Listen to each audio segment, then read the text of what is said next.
এক অজপাড়া গায়ে একটা পুরনো ডাকঘর ছিল।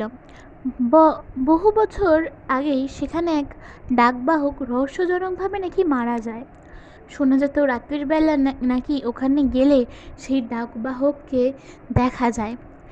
একদিন গ্রামের 3 বন্ধু মিলে সাহস করে সেই রাতে ওই ডাকঘরে ঢুকলো। ভেতরে ঢুকেই তারা টের পেল বাতাসটা কেমন যেন ভারী, যেন তাদের সাথে কেউ নিঃশ্বাস নিচ্ছে। টেবিলের ওপর অনেকগুলো সাদা হলদে চিঠি পড়েছিল। হঠাৎ তার মধ্যে দিয়ে একটা চিঠি উড়ে তাদের পায়ের সামনে পড়ল। তারা ভয়ে পুরো জমে গেল। চিঠির খাম খুলে ভেতরে পড়ল, আগামীকাল তোমাদের লাশ এখানেই পড়ে থাকবে। সব বন্ধুরা ভয় পেয়ে দৌড়ে দরজার দিকে ছুটল, কিন্তু দরজা বন্ধ হয়ে গেল। মনে হলো কেউ যেন বাইরে থেকে দরজা বন্ধ করে পেরেক দিয়ে আটকে দিচ্ছে।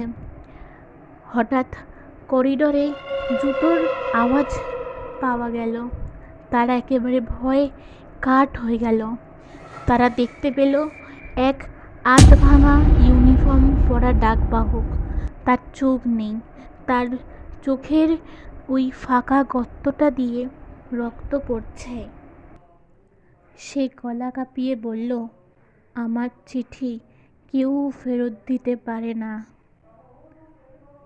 তারপর একসাথে 3টে চিৎকার শোনা গেল। আর তার পরের দিনই ভোরের ডাকঘরে ভেতর থেকে 3জনের মৃত অবস্থায় পাওয়া গেল। তাদের হাতের মুঠোয় একই চিঠি, তোমার চিঠি পৌঁছে গেছে।